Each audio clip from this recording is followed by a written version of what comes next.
আচ্ছা ভাই, আপনার গরুগুলো কেমন? কোনটা, লালটা না কালাটা? লালটা। ভালোই। আচ্ছা, তো কালোটা কেমন? কালাটাও ভালোই। আচ্ছা, গরুর দাম কত?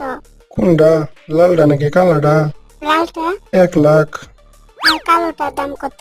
1 লাখ ওই। ও আচ্ছা আচ্ছা, তো আপনি গরুকে খাওয়ান কি? কোনটা, লালটা নাকি কালাটা? কালোটাকে। ভুসি। আর লালটাকে। ভুসি ওই। আরে আজব মানুষ তো আপনি, সব প্রশ্নের উত্তর যদি একই হয় তাহলে আপনি বারবার আলাদা আলাদা বলতেছেন কেন? না মানে, কারণ কালাটা আমার, ও আচ্ছা আচ্ছা, কালোটা আপনার, তাহলে লালটা কার? লালটাও আমার ওই।